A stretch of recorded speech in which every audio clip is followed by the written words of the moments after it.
Hi friends, నేను మీ సుబ్బారెడ్డి. మనం last వీడియోలో అభ్యసన బదలాయింపు రకాల గురించి తెలుసుకుందాం. ఇప్పుడు ఈ వీడియోలో అభ్యసన బదలాయింపు సిద్ధాంతాల గురించి తెలుసుకుందాం. ఓకేనా? అభ్యసన బదలాయింపు మనకి 5 రకాలుగా జరుగుతుందని తెలుసుకున్నాం అనమాట. ఓకే, అనుకూల బదలాయింపు, ప్రతికూల బదలాయింపు, శూన్య బదలాయింపు, ఏకపార్శ్వ బదలాయింపు, ద్విపార్శ్వ బదలాయింపు. అదేవిధంగా అభ్యసన బదలాయింపు సిద్ధాంతాలు కూడా మనకి ఇక్కడ 5 ఉన్నాయి అన్నమాట. అభ్యసన బదలాయింపు సిద్ధాంతం. ఆ సిద్ధాంతాలు ఏంటియో ముందుగా మనం చూద్దాం. అభ్యసన బదలాయింపు సిద్ధాంతాలు. ఓకే, మనకి మొట్టమొదటిగా విద్యుక్త అభ్యసన బదలాయింపు సిద్ధాంతం. ఓకే, విద్యుక్త క్రమశిక్షణా నియమం అని అయితే ఫస్ట్ ఇది విద్యుక్త క్రమశిక్షణా నియమం. క్రమశిక్షణ సిద్ధాంతం. ఓకే, నెక్స్ట్ సమరూప మూలకాల సిద్ధాంతం. సమరూప మూలకాల సిద్ధాంతం. ఓకే, ఇది theory of formal discipline, the theory of identical elements. Next సాధారణీకరణం. సాధారణీకరణం అంటే ఏంటి? Generalization, theory of generalization. Next ఆదర్శాల సిద్ధాంతం. ఆదర్శాల సిద్ధాంతం. నెక్స్ట్ లాస్ట్ అండ్ ఫైనల్ సమగ్రాకృతి. సమగ్రాకృతి సిద్ధాంతం. ఓకే, లేకపోతే థియరీ ఆఫ్ ట్రాన్స్పోజిషన్ అంటాడు. Theory of transposition.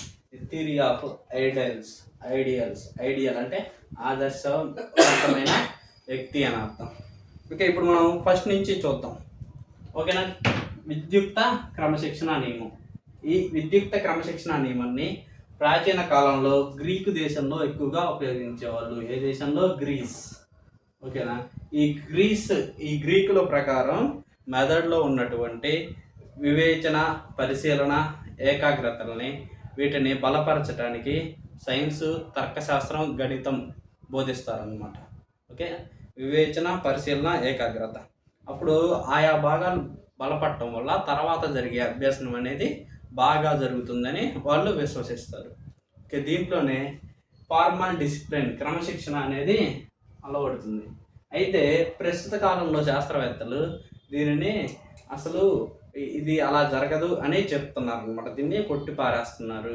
ఓకే, అంటే ప్రస్తుత కాలంలో శాస్త్రవేత్తలు దీన్ని అంగీకరించడం లేదు అసలు. ఈ లా ఆఫ్ ఫార్మల్ డిసిప్లిన్, అది థియరీ ఆఫ్ ఫార్మల్ డిసిప్లిన్.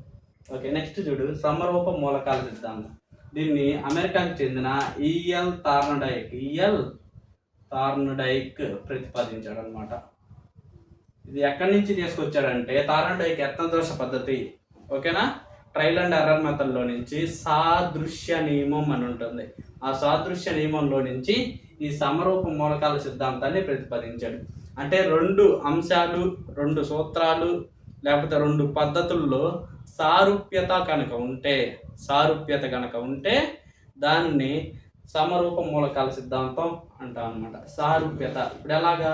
ఇప్పుడు కంప్యూటర్ కీబోర్డు మరియు టైప్ రైటర్, దాంట్లో ఉండే 2 కీసు ఒకేలాగా ఉంటాయి. అంటే టైప్ రైటర్, ఇంతకుముందు టైప్ రైటర్ కొట్టేవాళ్ళు కంప్యూటర్ లేకముందు, టెలిగ్రామ్ పంపించాలంటే. ఇప్పుడు కానీ ఆ టైప్ రైటర్ స్థానంలో కంప్యూటర్స్ వచ్చినాయి. అంటే కీబోర్డ్ వాడటం, అది టైప్ రైటర్ వాడిన వ్యక్తికి కంప్యూటర్ కీబోర్డ్ వాడటం సింపుల్ అవుతుంది అనమాట. టైప్ రైటర్ వాడిన వ్యక్తికి కంప్యూటర్ కీబోర్డు వాడటం. ఓకే, అంటే ఈ రెండింటి మధ్య సారూప్యత అనేది ఉంది. అలాంటిదే ఈ సమరూప మూలకాల సిద్ధాంతం.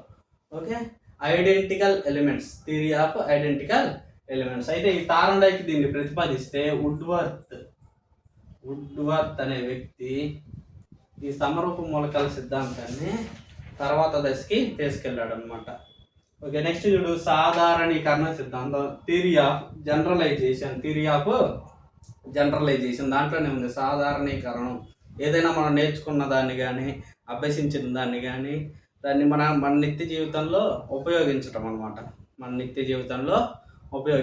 ఎలాంటిది?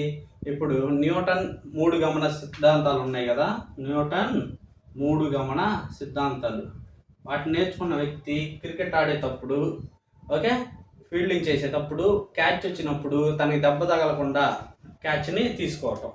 ఓకే, అంటే అక్కడ యాక్షన్ ఫర్ రియాక్షన్ ఉంటుంది కదా, అది దాన్ని అతను నేర్చుకొని అలాగ మనం ఒక్కసారిగా ఆపినట్లయితే బాల్ మన చేతికి దెబ్బ తగులుతుందని పట్టుకునేటప్పుడు కొంచెం చేతుల్ని వెనక్కి జరుపుతాం అనమాట.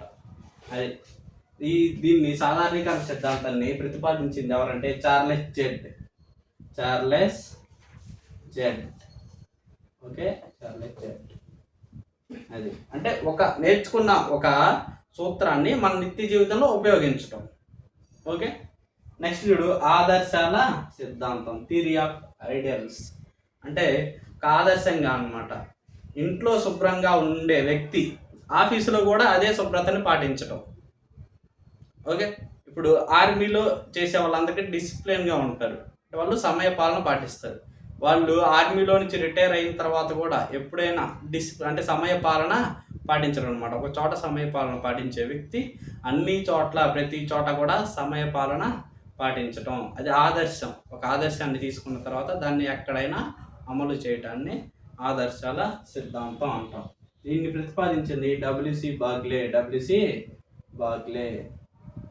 నెక్స్ట్ సమగ్రాకృతి, దీన్ని ట్రాన్స్పోజిషన్ అని కూడా అంటాం. థియరీ ఆఫ్ ట్రాన్స్పోజిషన్ సిద్ధాంతం అని కూడా అంటారు. దీన్ని ప్రతిపాదించింది గెస్టాల్డ్ వాదులైన Koffka, Kohler and Wertheimer. Okay, Wertheimer, Kohler and Koffka. వీళ్ళ ప్రకారం మొత్తంగా నేర్చుకున్న ఒక విషయంలో దాన్ని భాగాలు చేస్తే వాటి మధ్య సహసంబంధం ఉంటుంది. లేకపోతే ఒక చిన్న చిన్న భాగాలుగా నేర్చుకుని వాటి మధ్య సహసంబంధం ఉన్న కొన్ని విషయాలని చిన్న చిన్న భాగాలుగా నేర్చుకుని తర్వాత సమగ్రంగా చూడటం అలానైనా వస్తుంది. ఓకేనా, ఇప్పుడు భారతదేశ భూగోళ శాస్త్రంలో భారతదేశ ఉనికి గురించి మొత్తం చూసుకుంటే దాంట్లో శీతోష్ణ స్థితి, వర్షపాతం, అడవులు, ఓకేనా, ఇంకా భూభాగాల గురించి, ల్యాండ్ ఫార్మ్స్ గురించి, వీటన్నిటి గురించి ఉంటుంది.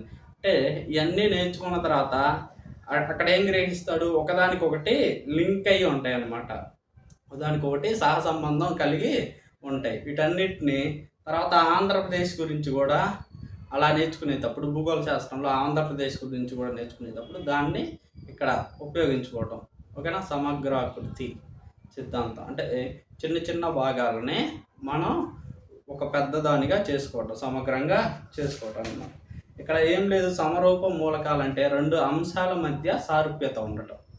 ఓకేనా, సారూప్యత లేదా సాదృశ్యం. అది ఎక్కడి నుంచి తీసుకొచ్చాడు, తార్నడైక్ ఎత్తం దోష పద్ధతిలోని సారూప్య నియమం నుంచి తీసుకొచ్చాడు అనమాట. నెక్స్ట్ చూడు సాధారణీకరణం, ఏదైనా మనం నేర్చుకున్న దాన్ని తర్వాత వాడుకోవటం అనమాట.